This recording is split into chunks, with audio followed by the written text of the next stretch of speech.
Bonjour à tous. Dans cette vidéo qui porte sur le second degré, on va voir une méthode, et même deux méthodes, pour pouvoir passer d'une forme développée de polynôme du second degré à sa forme canonique. Alors, il faut déjà bien savoir de quoi on parle. Une forme développée, pour un polynôme de second degré, ça s'écrit sous la forme ax carré plus bx plus c, avec a, b et c qui sont des réels. Et puis une forme canonique, eh bien ça s'écrit a fois x moins alpha au carré plus bêta. Alors, la forme canonique a beaucoup plus d'intérêt que la forme développée, notamment pour construire les tableaux de variation, vous verrez dans une autre vidéo. Et elle a aussi on va dire la singularité de faire apparaître la lettre x, l'inconnue, en fait une seule fois, ce qui n'est pas le cas dans une forme développée. Alors, il y a deux méthodes pour ce faire. Et juste avant de les voir, j'aimerais attirer votre attention sur le fait que, dans l'autre sens, c'est-à-dire passer de la forme canonique à la forme développée, c'est vraiment très simple, en fait, il suffit de développer. Alors, par contre, attention, il y a plusieurs étapes, il faut maîtriser la priorité des opérations pour le faire, mais c'est bien plus facile que ce qu'on va voir maintenant, qui est de passer de cette forme-là à celle-ci, ce qui ne nous semble pas vraiment naturel. Alors, première méthode, celle du par cœur, avec des petites formules à apprendre. Donc, avantage, cette méthode-là ne pose pas de difficultés calculatoires. Par contre, il faut apprendre des formules par cœur, et ensuite il faut remplacer, donc il faut faire du calcul numérique. Allons-y avec un exemple. Voici une fonction du second degré, 2x carré plus 8x moins 6. Voilà, petite expression développée d'un polynôme du second degré. Il va falloir essayer de mettre ça sous sa forme canonique. Donc avec la méthode numéro 1, on a deux petites formules à prendre par cœur. Alpha, moins b sur 2a. Première formule. Bêta, f de alpha. Deuxième formule. Alors bien évidemment, pour pouvoir les appliquer, il faut savoir déjà par quoi je vais remplacer b et a ici. Alors bien évidemment, les a et b dont on parle sont les coefficients qui apparaissent au niveau de la forme développée du polynôme du second degré. Donc c'est un travail qu'on doit faire tout de suite, dès le début, quand on a une fonction du second degré sous sa forme développée. On doit identifier les coefficients. A, c'est 2, B, c'est 8, et C, c'est moins 6. Voici les coefficients A, B, C de ce polynôme du second degré. Alors maintenant qu'on les a, on peut appliquer notre petite formule. Moins b sur 2a, je remplace b par 8, je laisse le moins bien sûr. 2a, c'est 2 fois a, donc 2 fois 2, ce qui me donne moins 8 divisé par 4, c'est-à-dire moins 2. Et voici la valeur de alpha. Il faut maintenant que je calcule bêta. Bêta, c'est l'image de alpha par la fonction f, donc j'ai surtout pas intérêt à prendre une vraie formule. En fait, c'est juste qu'il faut que je me rappelle que c'est l'image de alpha. Donc, c'est l'image de moins 2, puisque je viens de calculer alpha et trouver que ça fait moins 2. Pour calculer l'image de moins 2, il va donc falloir que je remplace tous mes x par moins 2 dans l'expression de ma fonction f. Donc, allons-y. Je remplace 2 fois moins 2 au carré plus 8 fois moins 2 moins 6. Priorité au carré. Moins 2 au carré, ça fait 4. Donc 2 fois 4. 8 fois moins 2, moins 16. Moins 6. 2 fois 4, 8. 8 moins 16, moins 8. Moins 8, moins 6, moins 14.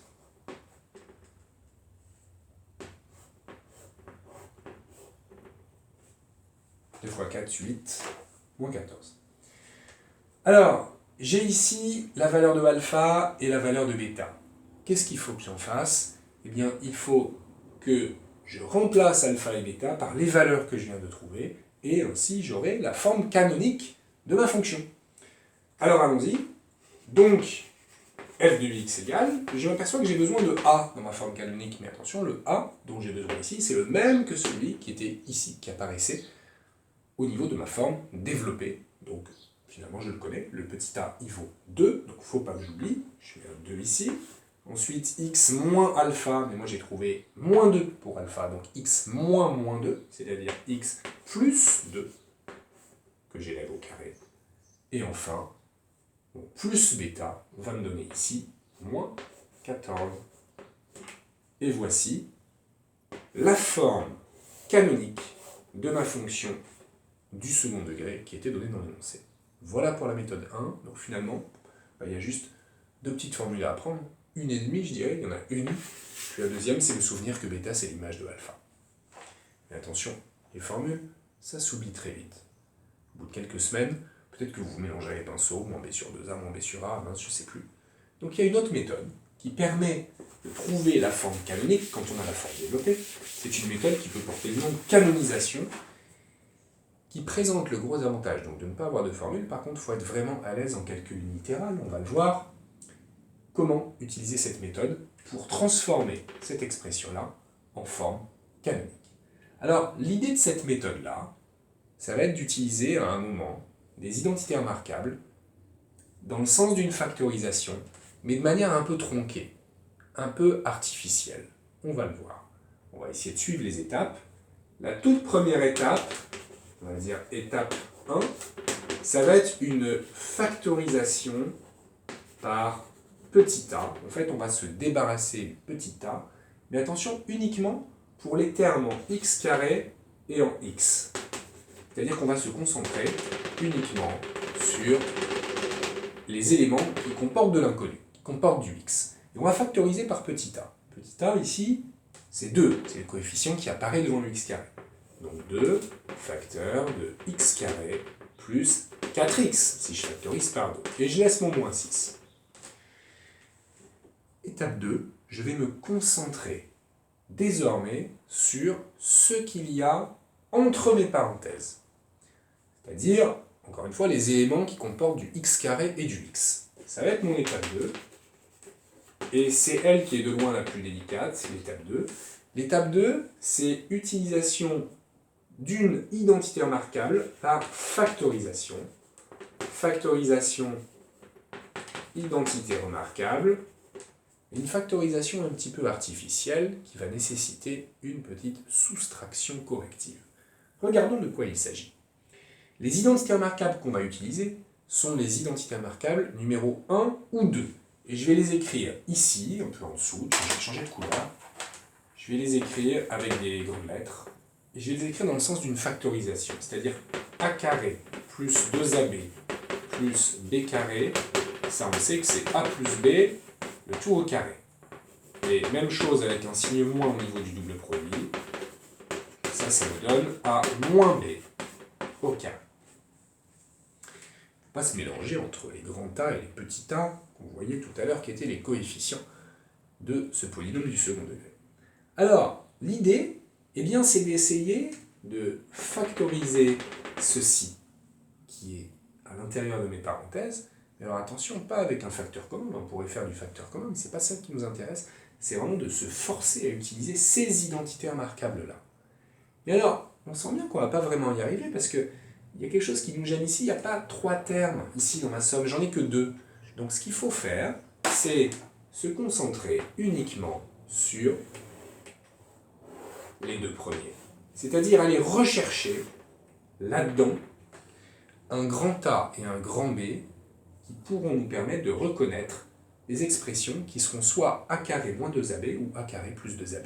C'est-à-dire un carré et puis un double produit, avec un signe plus ou un signe moins.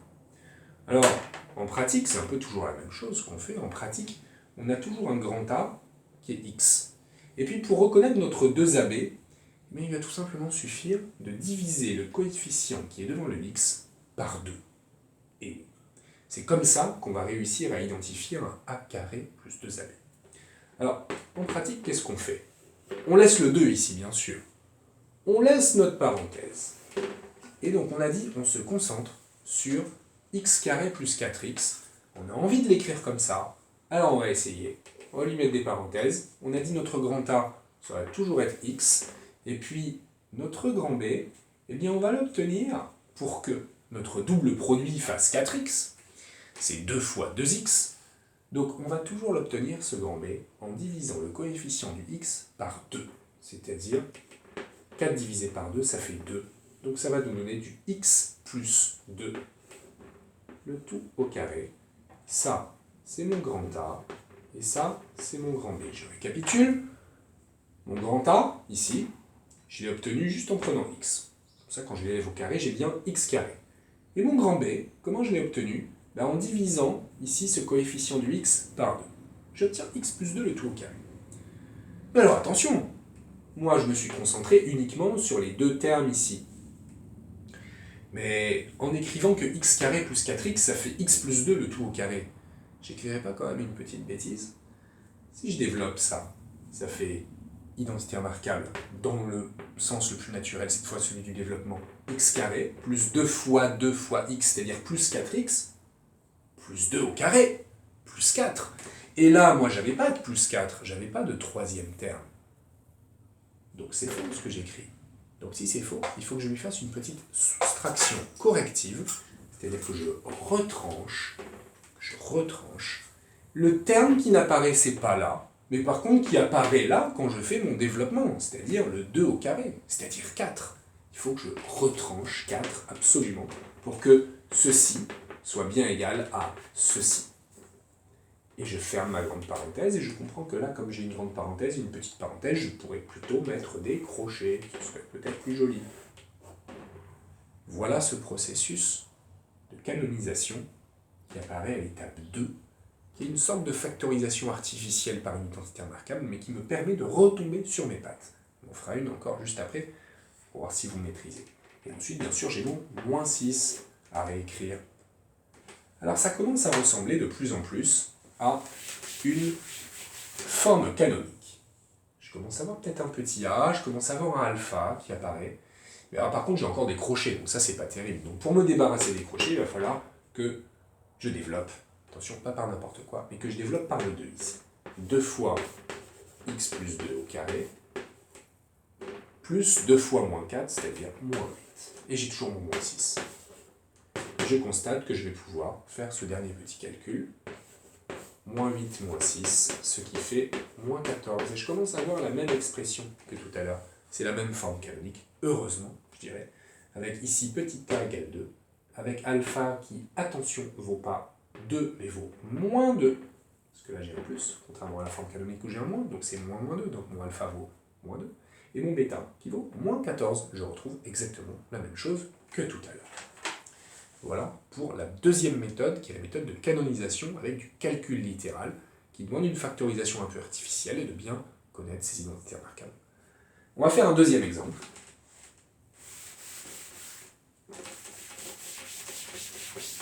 Deuxième exemple, un peu plus dur. On va travailler sur 3x carré moins, on va dire, moins 7x. Plus 2. Voilà. Alors, je ne vais pas refaire la méthode des formules du par cœur, parce qu'elle est vraiment facile, il faut identifier, abaisser, il faut appliquer les deux petites formules, on y arrive très bien. Je vais refaire une canonisation calcul littéral. On y va. Première étape, on a dit, on factorise par petit a. On factorise par petit a, donc on factorise par 3. Et on factorise par 3 uniquement les termes en x carré et en x. Alors attention, là, très bien factorisé par 3, il n'y a pas de problème, 3 facteurs de x carré, mais là, attention, on a moins 7, et on se dit, mais ça, je ne peux pas le factoriser par 3. Par 3. Et en fait, si, parce que il suffit instantanément de diviser par 3 si on veut factoriser 7 par 3. Si je multiplie 3 par moins 7 tiers, j'obtiens bien moins 7, puisque les 3 vont s'annuler ici. Donc je peux factoriser un nombre par n'importe quel nombre finalement, si j'ai droit aux écritures fractionnaires. Je répète, là j'ai un 7, ça m'embête. Si j'avais un 6, je me dirais, ah bah oui, je vais factoriser par 3, il va me rester 2.